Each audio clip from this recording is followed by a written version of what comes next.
We're trying to solve a problem here. Tomorrow's going to be very exciting. We are so excited about the future. I will build your roads. We don't need roads. Hello, and welcome to Solving for Tomorrow, Tales from the Tech Frontier, the show about tackling the biggest problems in the universe with technology. I'm your host, Brian Geisel, CEO of Geisel Software. Today, I'm talking to Andrew Winter, CEO of Eflex Energy. Andrew has quite the history of scaling massive business initiatives, especially in the financial and energy sectors. Currently, he's building Eflex, an intelligent clean energy system. It's a smart panel for homes and businesses used to manage and control their power expenditure, and you'll never believe the kind of applications it has. Let's go get into it. Hey, Andrew, so happy to have you here. Thanks for jumping in to do the pod, and really looking forward to diving into some stuff here. You bet, Brian. No problem. Of course, before we can solve for tomorrow, we have to look back at your yesterday and understand your today. So, taking a look back, what got you into where you are today? What got you into technology, and what was your particular path? I'm curious. Yeah, so I from a very young age, I've been a builder and I guess a pre-engineer. I'm always taking things apart, trying to figure out how they work. One of my earliest forays into technology was when my dad got me a Commodore VIC-20 back in the day, and taught myself basic programming and kind of went from there in terms of the technical stuff. So that's really awesome. How old were you when you got the VIC-20? 7 going on 8. Okay. If I'm correct. Yeah. So that was a little before college. A little bit, yeah. No, I remember my mom banging on my door, begging me to come out and eat lunch because I was so immersed in writing my program. It just worked with however my brain worked, and just iterating. And I'm not really a master of languages. That's really my daughter's realm. She speaks 4 different languages fluently, but I seem to be able to speak code well enough, at least to get by. So. What was the I don't know, the first project you remember maybe that you were coding? Well, I had a book, and you follow the book to learn, right? But the first one I wrote just sort of from scratch is I wrote a program when I was a little older. This was like junior high now. I was in shop class, and I'm a woodworker, metal worker, fabricator. I restore cars, so I work with my hands. And so I had one of the things we have to do for our projects is figure out how much material to order. So I wrote a program to basically put in the sizes of the parts I needed, and then it would calculate the board footage I needed to order. So that was actually useful. Kind of a fun, this is pre-graphic interface, right? So this is all code line, command line stuff, but it was fun. And then I guess the other project that I remember is writing a very primitive video game using peek and poke commands. No, that makes a lot of sense, and the problems are different now than they were, and yeah, I think we can solve bigger problems faster now. Like you said, like the issue is more in a lot of cases, like which framework should I be using? There's 30 options. Right. There's 15 I know about. There's 15 I don't know about. I wonder, as we're moving forward with that, do you think the LLMs will be something that we can use to now accelerate how fast we can decipher from this particular problem which already built thing should I leverage to move fastest? I don't have a good answer for that. I've been sort of a victim, maybe, of over-enthusiastic data funnels trying to feed me answers when I type in questions. Google, Bing, all the chat windows, and then some of the forums even have these sort of features. And they try to pop up the quick, like, oh, I know what they want, and they feed you back some answer. But and occasionally that's okay. Like how many grams of flour do I need to bake this cake? And I can probably get a decent answer to that. But, I'm asking it questions to problems that maybe really haven't been asked before. And I find that it kind of falls a little flat in that scenario. It throws things at me that might be the fit. So what I found in those cases works better. And I'm not saying this is the best way to do it. This is just what's worked for me is I need to grab onto a node of, okay, this is probably the language. This is probably the type of function I'm looking for. And then I go educate myself on that function. And I don't want a bunch of AI search returns. I want like a book, online, obviously, like, or a crib notes, if you will, that just says, hey, here's an example. Here's how you use this. And then I'm like, oh, okay, I got it. Boom. And I know how I want to implement it. And then I go and I spend an hour, messing up the syntax till I get it just right. That seems to be my best path forward. I have no experience with the new tools that use AI to write code quicker. I see the ads. They promise the world on those things. I just don't have any experience to speak to that. I think that it's an extension, a natural extension of the reusable library and class structure. But I think what we're missing there, and again, not the expert on this particular space, but what I gather is missing there is the intelligence layer that connects solutions or connects, particular solutions to problems in an intelligent way. So I think understanding this is I think still the human element of it. You can say, I want to bake a cake. You're going to get a series of recipes. You pick one. You could program a robot to do all the steps and make a cake, right? But that's because those are all very known. When you say, I want to bake a cake, all those steps, all those lots of variables, that process is very well defined and bake it this long and this temperature and so forth. When you're saying, how do I design an algorithm that's going to say, look at the utility grid and correctly balance all the loads, all the sources, all the distributed energy, the batteries, the solar panels, everyone coming home at different times, cooking dinner at different times, doing laundry at different times, and make it so that everyone has the best possible experience, even though we may all need to compromise to deal with the limitations of the energy available. Write that algorithm, right? You can't just ask AI to do that and get the right answer. You could break it into little chunks and work on those chunks, and I think that's what people do. But to come up with a solution to that larger data problem, that's where I think the data scientists, the data science, the statisticians, the mathematicians, the big thinkers, the tech thinkers, that's where those folks need to work together as a team and debate through those things in kind of a human way, and then leverage the AI tools to try to speed solutions to market. Yeah. No, I think that makes a lot of sense. And if I can pull from that, the parts where you're talking about how the new solution, the thing that's different than what was there before, they're good at regurgitating a lot of those parts. I imagine as you set out to create Eflex, you ran into a lot of that as you're creating that company. Can you talk about that a little bit? Yeah, sure. Well, with Eflex, so we make a load manager, communication gateway for home and small business, just so people understand the product we're talking about.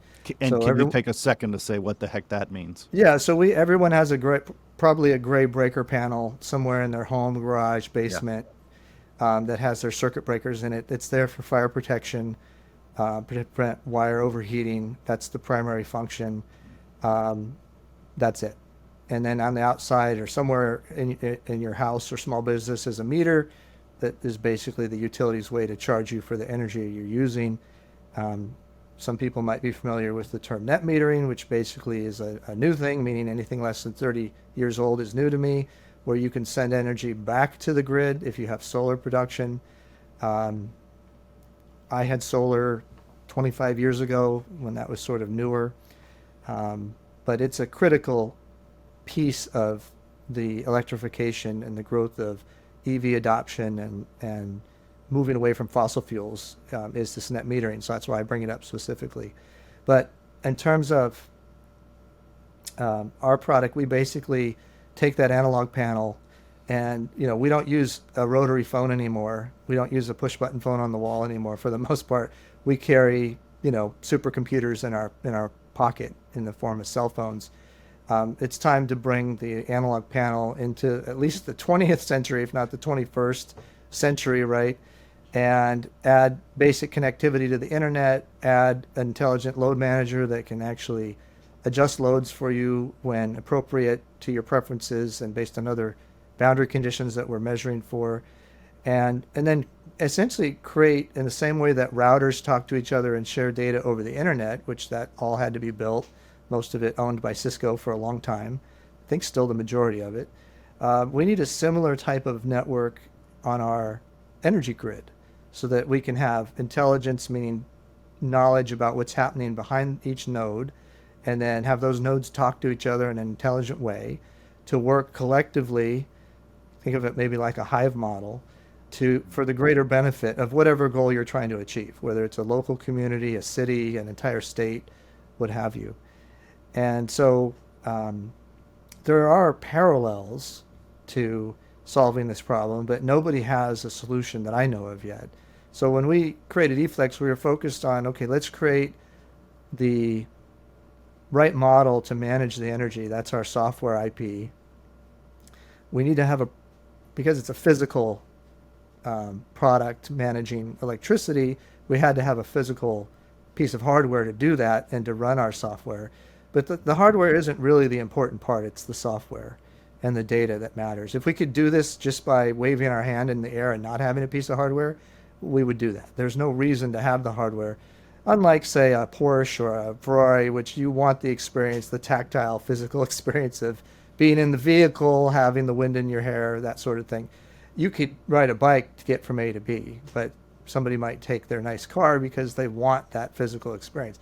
Most people don't really care about how their energy travels into their home, into their TV sets and their computers, so that's much less important. But they do care that the energy is managed in a way that when there's, say, a wildfire that breaks out, there's a heat wave that happens, there's an ice storm like happened down in San Antonio in Texas a few years ago, that they don't lose power. And particularly if you depend on energy for, in some cases, life-sustaining equipment, breathing machines, dialysis machines, and so forth. And of course, hospitals have backup generators and so forth, but most homes don't. And so that's why, in the case of like Hurricane Katrina in Puerto Rico, a lot of death and at least a lot of death could have been prevented if even a third of the homes had batteries that could have been charged before the storm and then made available even just locally at each home to keep, dialysis machines or breathing machines going, keep refrigerators going to hold medicine. So it does become, life or death. And this isn't just empirical. When I was running another company, we had a portable solar battery product, and I got a call from FEMA asking to buy 100,000 units after Hurricane Maria hit because they were that desperate for even 100 watts of portable power to keep life going. So it's not a luxury, it's a necessity really to do this active grid management and do it right.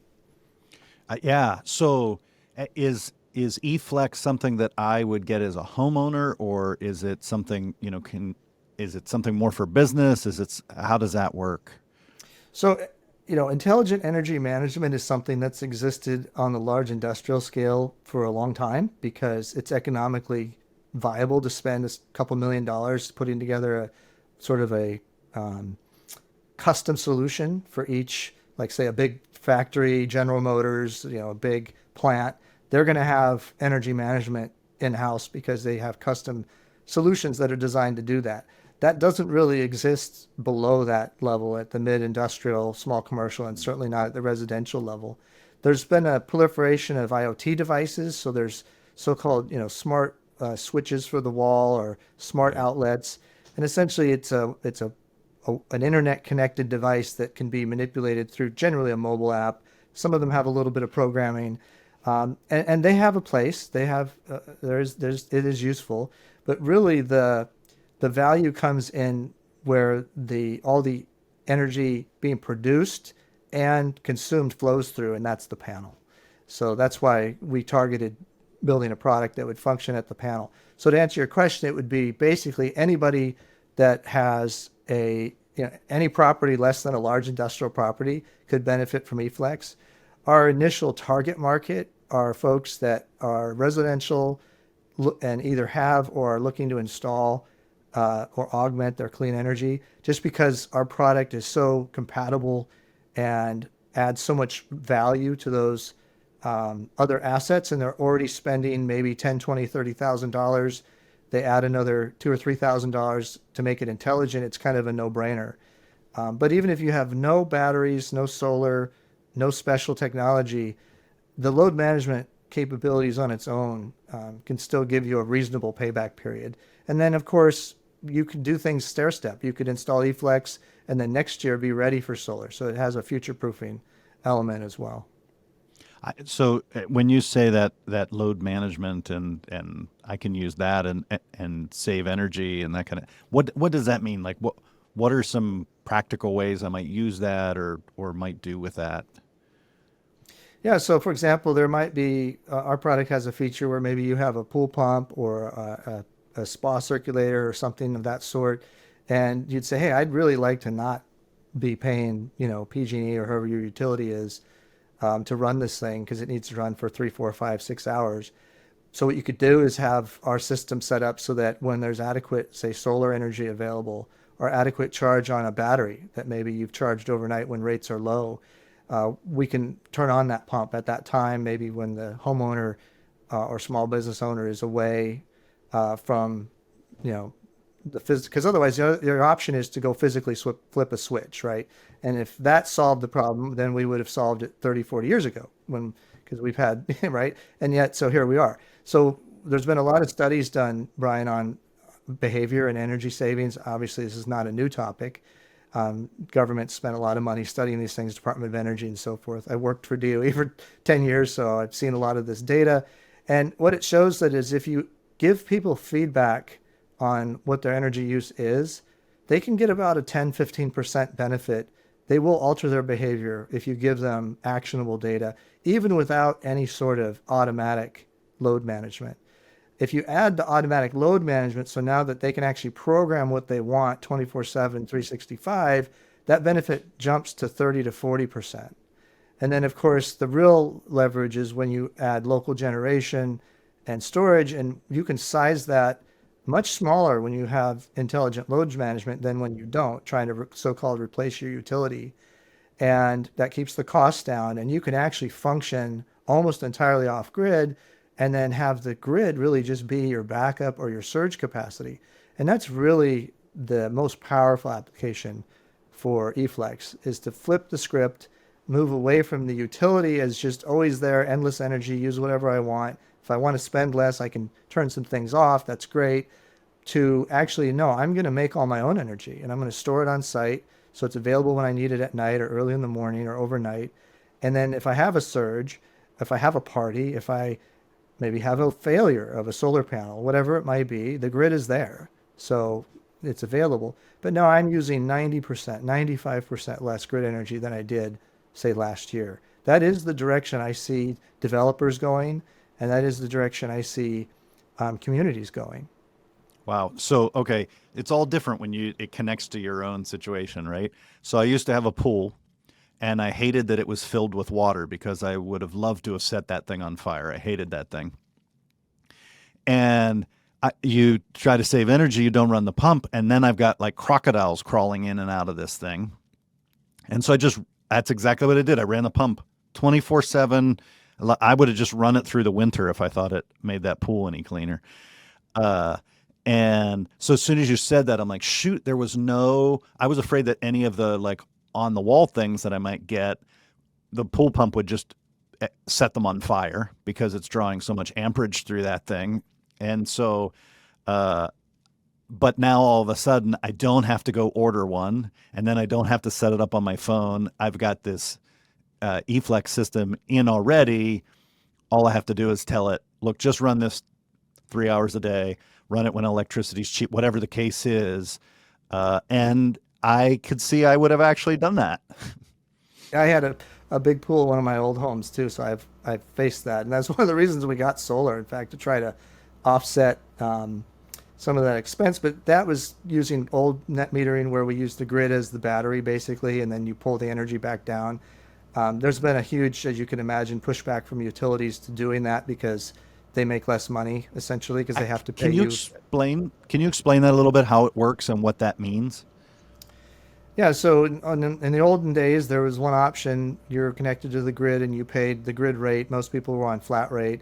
Some communities in the Southwest, like Arizona, had demand charges. So if you used too much in a 15-minute window, you got like a penalty, and that was it. And so actually, demand management started in the 70s with companies like Dencor that rolled out products to mitigate, help homeowners mitigate those demand charges by basically kind of putting a safety net around their use, particularly in the afternoon. You can imagine running air conditioning and things to basically clamp down on the power use so they wouldn't exceed the demand charge and get hit with that penalty. Commercial has had this forever and continues to have this, right? So again, this is one of their motivations to spend millions of dollars to manage their energy actively because their demand charges are very high if they exceed their demand charge limit. So that was kind of the old school. And then solar came along, and that's great, except that now how do you have solar and a grid happening at the same time? It has to be one or the other. So they invented net metering, so you could basically connect your solar, sync it sonically, if you will, frequency-wise, with your inverter that's providing your, solar is generated DC, so you need an inverter to make AC. And so now you've got two AC sources. They need to be synced so that the waveforms are overlapping. So they have to be not only the same frequency, but they have to be the same phase. So this is your electrical engineers, your physicists. They figure this stuff out. And when it fires up, it syncs with the grid, and then it can reduce the amount you draw from the grid.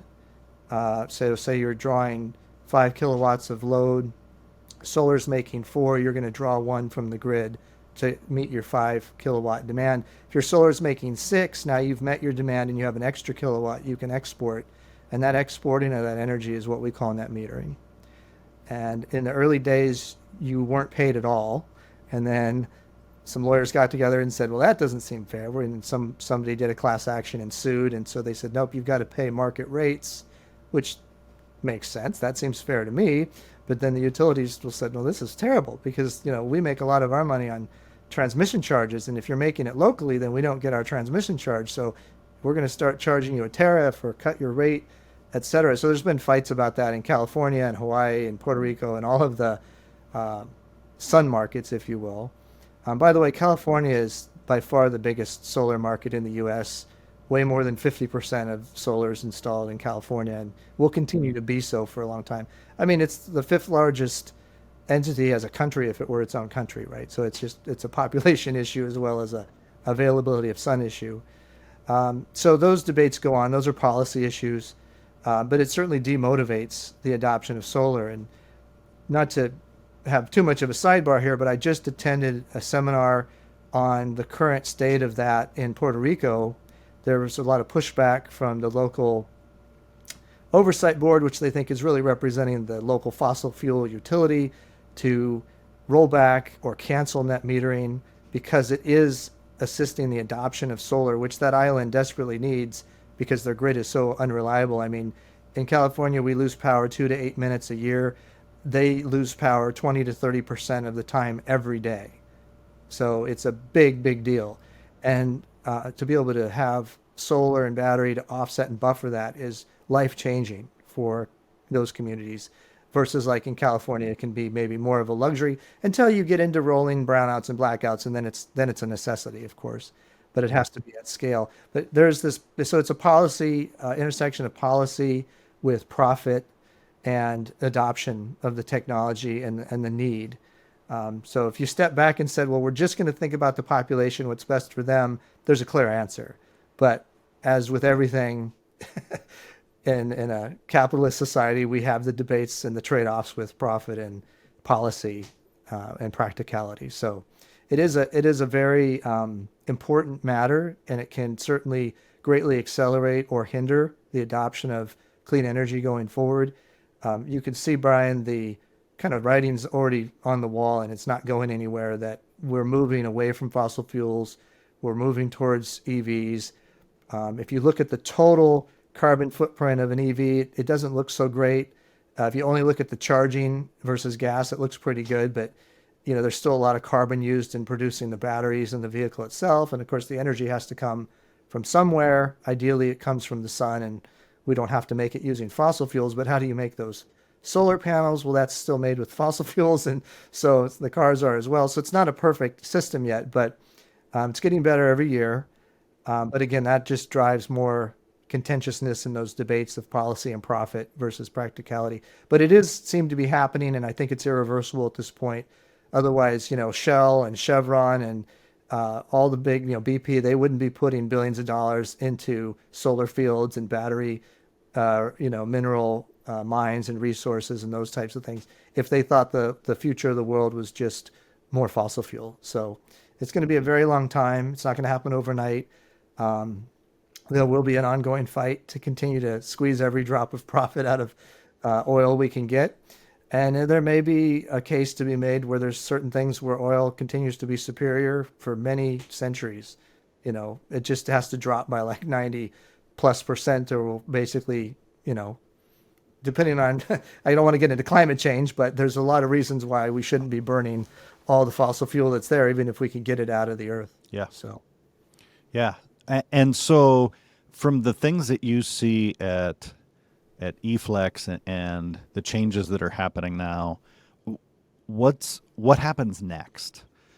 Like what are the things, I don't know if it's something that we're changing with the grid, or what happens tomorrow? What's the next thing that either I'm buying for my house or that I'm using as a consumer, or that kind of, what does that look like? Yeah, so what I'm seeing, Brian, is and this is one of the reasons we founded Eflex. I'm seeing a combination of factors. I'm seeing the move, as I just mentioned, away from fossil fuels to so-called renewable energy sources, just in general, particularly in automobiles, the investments being made in EVs, the adoption of EVs. And that's starting to grow exponentially now. It's really, electric cars have been around for a while, and I remember Honda had one decades ago, but it was an oddball thing. Now it's becoming mainstream, and actually in some cases, I don't know the exact figures, but I think in California it's like 2035 or something. They're not even going to allow new petrol cars anymore. So, I mean, it's kind of like the tide has turned. And so that's happened. And then the second thing is, well, what does that mean for our electric consumption in the U.S., electric grid in the U.S.? And essentially, there is no known path to achieve the energy consumption we see with growth and adoption of, particularly EVs is a big driver of it, but it's other factors as well. Basically, the big move away from fossil fuels without localized generation. You cannot add enough wires across, Wyoming and Nevada and across the U.S. to put plants all around the U.S. And you can say, well, let's just build more nuclear plants. Let's just build more, non-fossil fuel plants, and that's the solution. Let's have centralized solar farms, all over Nevada, and just pump the energy all over the U.S. That won't work because you can't send that much energy efficiently enough across transmission lines with current technology. There's some people working on conductors. Of course, we've been trying to make superconductors work for a generation. There's been some progress. It's interesting science, but it's not practical yet. But even with that, the best case scenario I've seen for like conductor materials is a doubling in the capacity. Just as a reference, right now we use about a terawatt a day in the US. If you took all the 220 million cars on the road, converted them to EVs, and then charged them all at 5 o'clock in the afternoon, we'd use about 37 terawatts that day. So if you think about it, from 1850 to 2000, we went from using about 20 kilowatts to 1 terawatt. So over the next, and the EV adoption is, and who knows what will exactly happen, but if you look at the trajectories, sort of over the next 30 years, we want to have a majority of vehicles be EV and not fossil fuel. So then that would mean over the next 30 years, and again, 37 terawatts, that's a worst case scenario. Obviously, we can do better than that. But let's say it's 1/10 of that. So it's roughly 4 terawatts. So then you're telling me in the next 30 years, we're going to quadruple our capacity to generate and distribute electricity in the US? And the answer is no, we're not.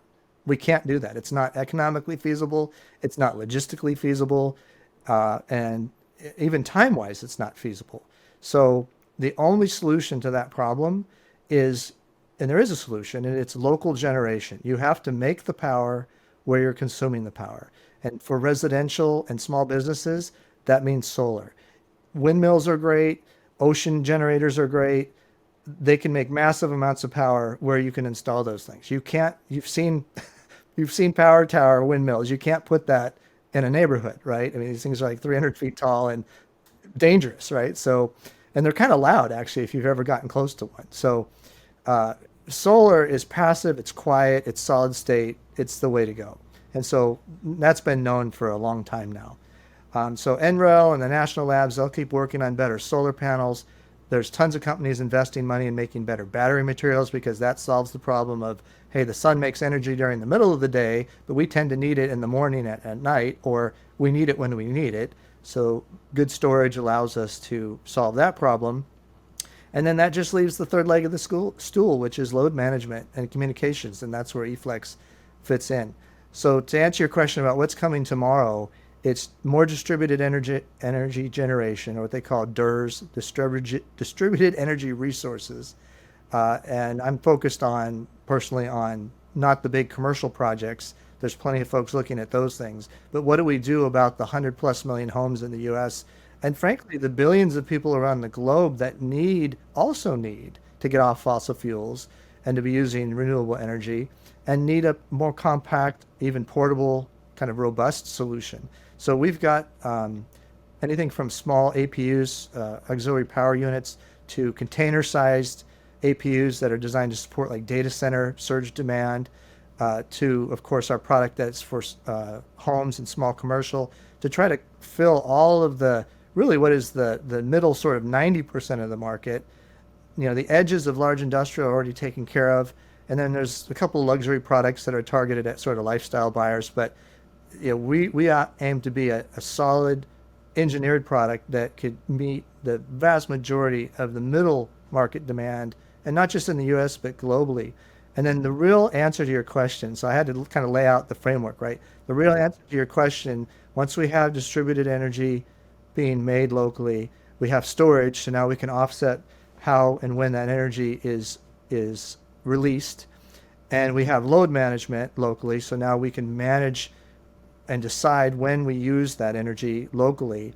We need to go to the final step, which is connect all those nodes together, all the data that's generated about each node, so that we know what the production is, we know what the consumption is, and now we can do something really important. We can use what we call now AI or machine learning algorithms.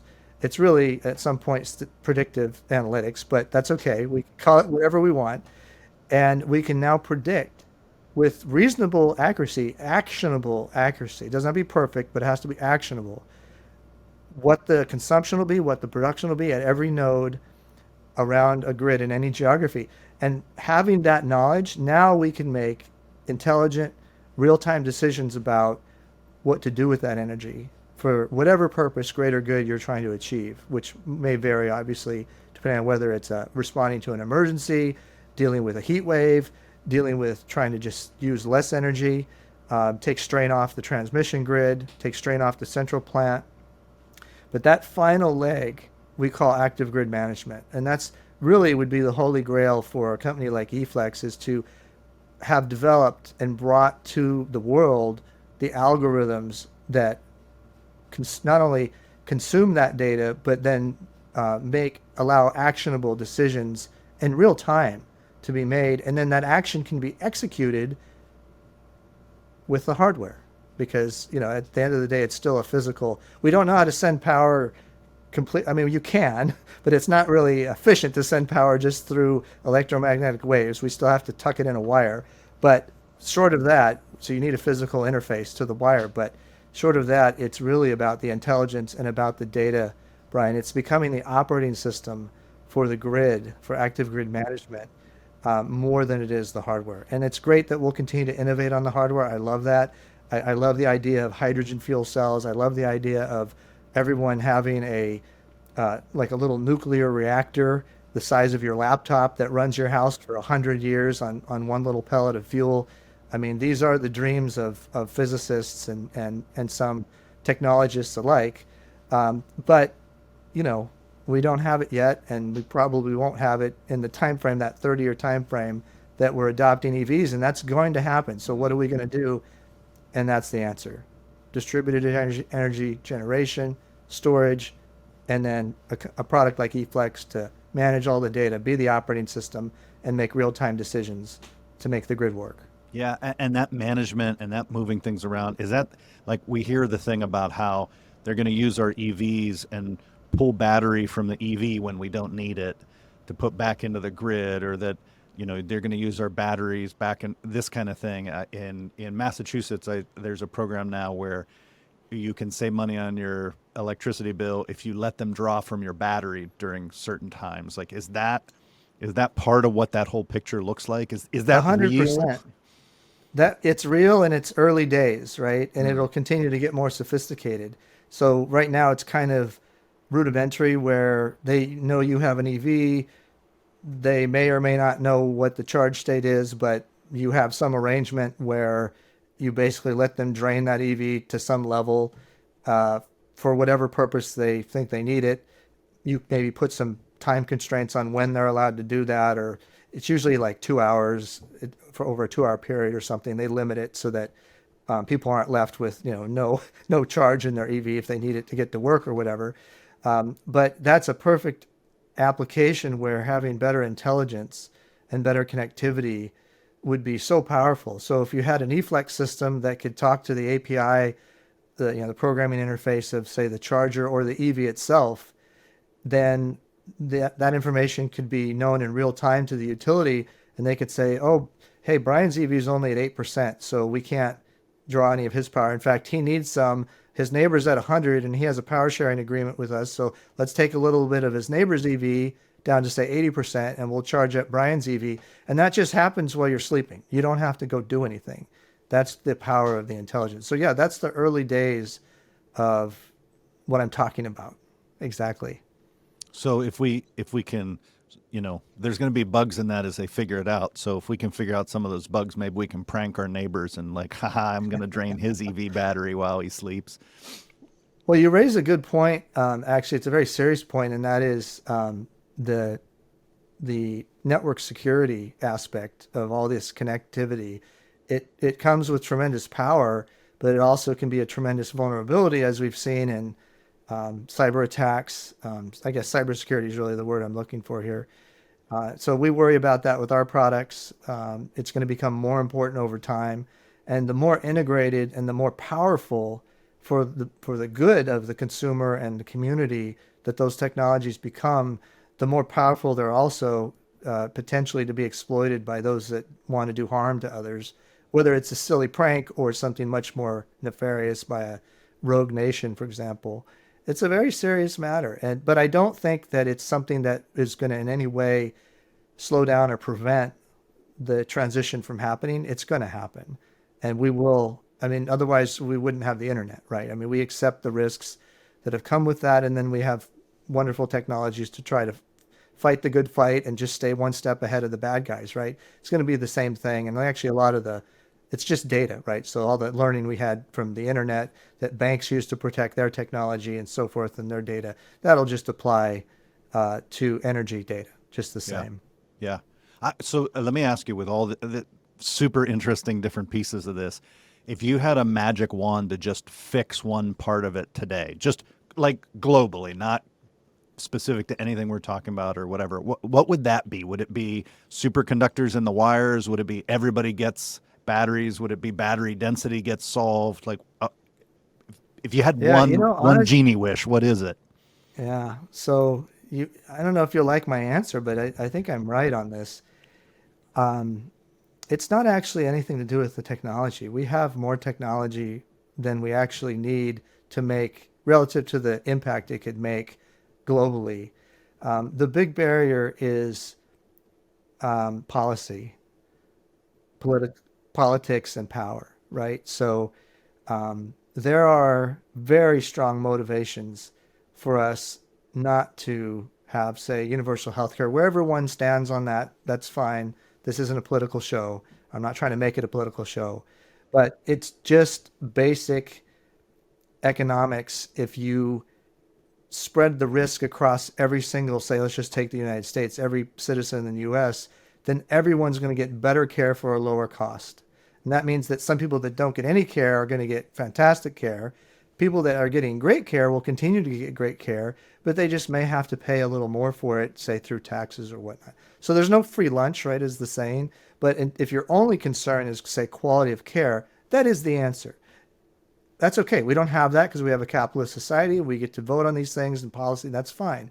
But it's the same thing for energy. So for me personally, you said magic wand. So if I could magic wand this, I would make the technology we already have available accessible to as many people globally as we could. And I think the biggest barrier to that happening is not money, is not having the technology, it's not having enough minerals to make batteries or knowing how to make solar panels. It's simply the will to do it. And the will is driven by profit, right or wrong. I'm not here to debate that, but it is. And so that will govern the pace at which this occurs, is how money can be made. And I mean, Eflex is a for-profit entity. We're right there. But again, trying to take the philosophy of let's design a product that could be sold in a community like Puerto Rico, as well as Manhattan and Los Angeles. And, it can even be a slightly different product, but there's no reason to make something that costs 10 times more than it needs to do the job if we can do it for 10 times less.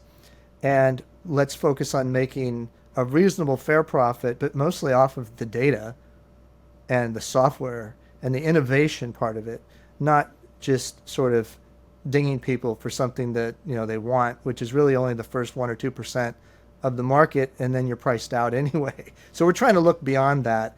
And I can't do anything about politics or policy. I'm not going to start a lobbying group or anything, but I can certainly create a product that represents the values that I hold and I want Eflex to hold and represent, in terms of making the technology as available and as accessible as we can, but still not sacrificing any of the innovation and the power feature set, if you will, in the product. So we're trying to live our values. It's not a straight line, but that would be my magic wand wish. So, Andrew, if I can say, I think you kind of abused my magic wand a little bit here. I was hoping you would do something simple like change the laws of physics, and you want to do something hard like get politicians to do the right thing. So, all right, I see. Well, it's telling that you think that designing a better superconductor would be easier than getting some leaders to make different decisions for their populations, but I don't think you're wrong there. But yeah, there's plenty of, I've been in the bowels of some of our most advanced technology labs, and I worked on the National Ignition Facility project, led the implementation and construction of the internals, if you will, the optics of the world's largest, most powerful laser, first laser ever to achieve the kind of internal confinement fusion that we have in our own sun. So, wow. Nuclear reactors, those are fission reactors, and that's why they generate the dangerous radioactive waste, and it's such a problem. We go bury it in New Mexico and salt mines and different things, or Utah or whatever. But fusion, like our sun, is extremely clean. The byproducts are water vapor. So that is kind of a holy grail for energy generation. So I actually worked on a very high-tech project that actually achieved that milestone. Not long enough to be commercially viable yet, but they're getting longer all the time. And at some point, you could envision a fairly small device, maybe the size of a garage or something, that is fed continuous, very small pellets of fuel. And it's fuel that can be derived from seawater. It's nothing esoteric. and the only byproducts are water vapor and energy, of course. Um, it's not that simple. If it were, we'd already be doing it, but we're pumping billions of dollars into those kinds of programs and have been for decades to try to achieve those things. So again, my point being the technology is so far ahead of the deployment and the accessibility to it, particularly globally and particularly outside of the U.S. That's why I picked that. I think that's really your biggest lever, not necessarily a better superconductor or a better solar panel or what have you. Those all help. Those are nice. I mean, look at the advancements we've made in computers, circuit boards, uh, automobiles, airplane. I mean, you name it, right? There's been amazing advances in the last, 30, 50, 100 years. And you compare that to what happened in the, you know, 1,000 years before that. I mean, there's still amazing things. You go back to the Romans and the Greeks and you go, wow, how did they build the pyramids? Like there's some amazing things they did. So it's not like they were without technology, but you can't compare it to the last 50 to 100 years, the things that have been invented and brought forward. So we don't lack technology. We just lack the will to make it available for maybe the purposes that if it were up to me, again, with a magic wand, I would choose versus what we have today. Yeah. No, that's awesome. Andrew, this was really interesting stuff. Thanks so much for taking the time to come on the pod and talk about both where we are today and how you kind of got here, and then how we're going to do this tomorrow and what the future could potentially look like for us. Really appreciate it. This was a really interesting conversation. If folks want to find you or they want to find out more about Eflex, can you give us a little information? Where do they find you? What is that? Yeah, so they can go to eflex.energy and find our website, and our contact information is there. You feel free to make my contact information available if that's appropriate. But yeah, that'd be the way to get in touch with us, or any of our partners, including you. Always listening, our eyes and ears on the lookout for new opportunities, and also to hear from new potential customers. Yeah, awesome. Thanks, Brian. Really appreciate it. This has been fun. Hope I produced some useful insights for you. No, this was great. I appreciate it, and thanks for joining. So for this final segment for folks, we're going to just dive in a little bit deeper to the conversation that we had, get into, I don't know, the details or the numbers a little bit more in depth. So I'm joined for this by Harriet Koromoa. Harriet, why are you here? Why am I here? I think I'm here because you cut my checks. Yeah, I have no choice but to be here. But in all seriousness, I'm here because I'm actually Brian's executive assistant. I started a year ago. I really love being in this tech field because I come from a non-technical background. And I think I'm very curious about this. And this is why I decided to just join this podcast. So I'm great to have you here. Great to have me here. So. Yeah, I love it. And I love your curiosity. And I think you're going to have a lot of similar questions that a lot of people do. So let's dive into it. Yep. What was interesting to you about the conversation that we just had? What stuck out? I think I have more questions, but I think what was interesting to me is the fact that he started off having a problem. And just like every engineer here, he started having a problem where he's like, oh, nobody can fix this. There's no solution.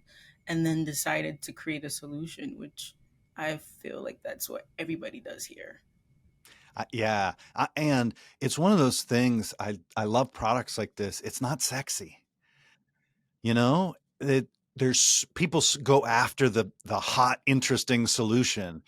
And when he could be diving after some new ML algorithm or some new LLM, he's solving electrical panels, like the thing hidden in your basement that's full of spider webs. Today, they're doing some innovative stuff, and I don't often refer to electrical companies as innovative. But one thing, so here in Massachusetts, we have National Grid. And one of the things National Grid has is called Connected Solutions, where they'll actually pay you for battery capacity. And at first I was like, why would they do that? Like, what do they want my battery capacity for?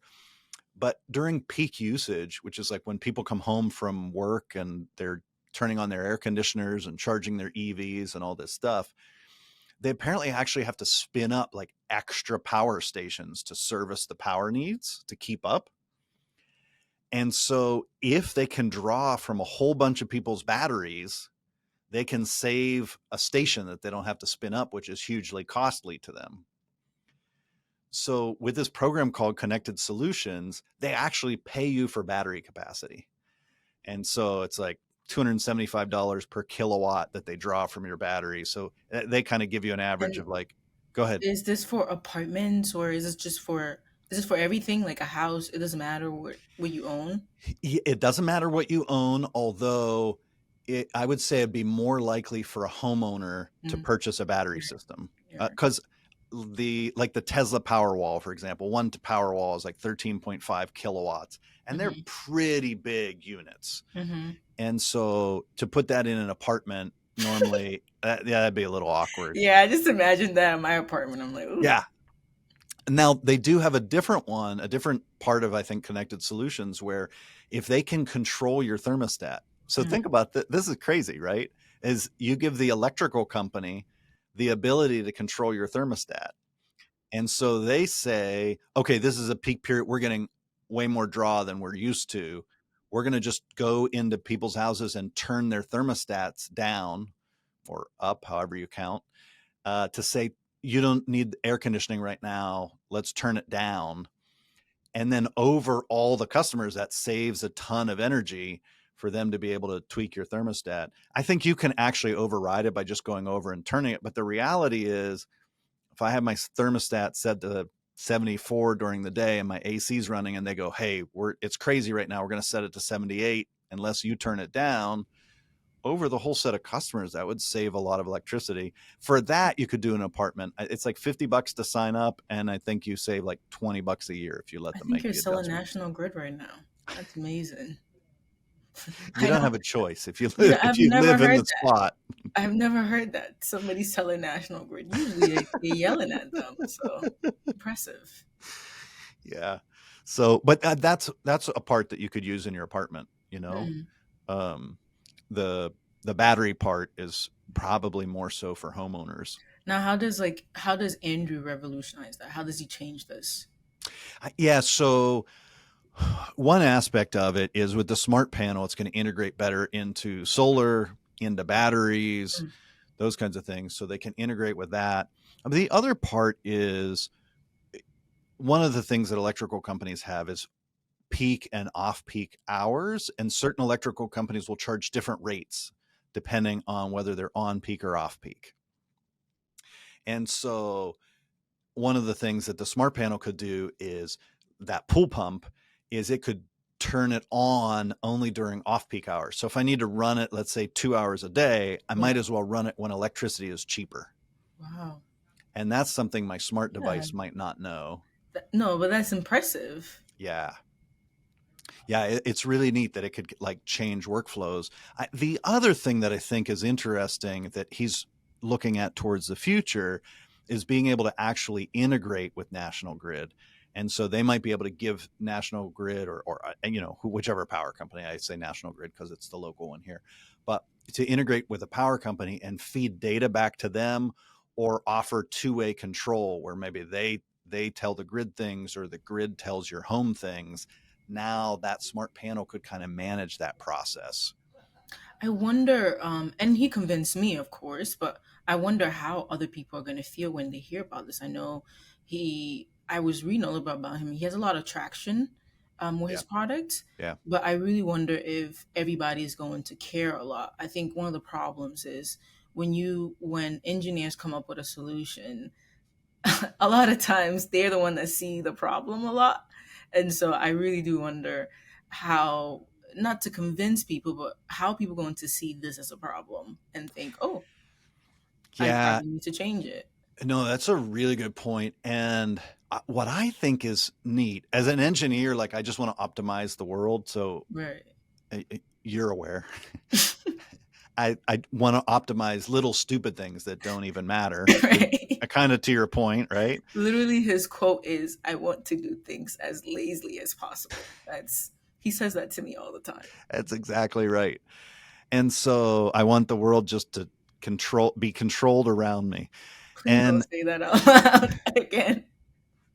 so one of the things that's interesting is as the price of energy has risen and it just keeps going up, it's getting more valuable to be more efficient with the energy.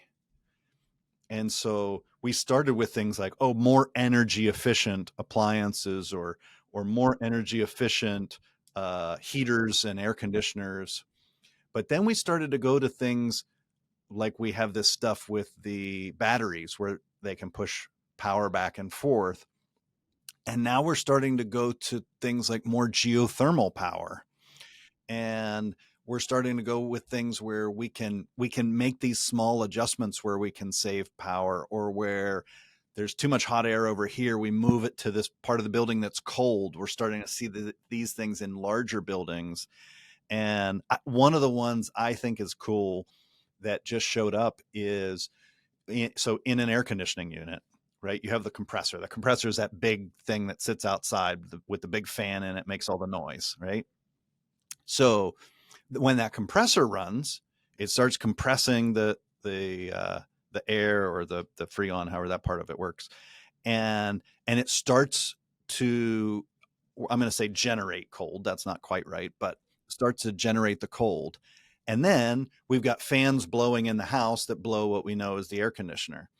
And then what you do is you say, okay, the house is cool enough now. Boom, you shut off the fans and you shut off the compressor. But the compressor's really cold. We wasted all that cold we made. So Nest thermostats recently did this thing where they predict how long it's going to take to get your house cold enough. And they shut off the compressor, which is one of the heavy power requirements. It takes a lot of power to run that compressor. They shut off the compressor knowing that it's still cold, and they keep blowing air across it, which keeps blowing cold air into your house. It slowly gets less cold and less cold. But we saved 5 or 8 minutes of running the compressor using the cold air off the compressor.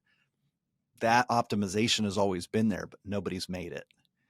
And so we're starting to find these little corner cases that really can make a difference overall as you know, you apply that to hundreds of millions of people in the US.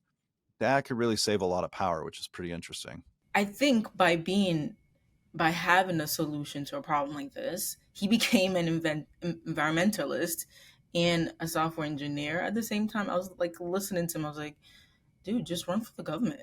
Like at this point, you're making some great points. Like just take over National Grid because I need them to cut my bill down. Okay, so that I thought that was pretty interesting. So this was great, Harriet. Thanks for joining me on this. I appreciate it. Yeah, no, it was awesome. I loved being here and I learned quite a lot. I mean, one, you became a National Grid enthusiast from just one conversation. So that was great. Fake news. No, thanks, Harriet. Some great questions. I really appreciate it. And hopefully the listeners felt like they were able to really get some meat here and some interesting stuff about where we're headed in the future of energy. Hope you enjoyed.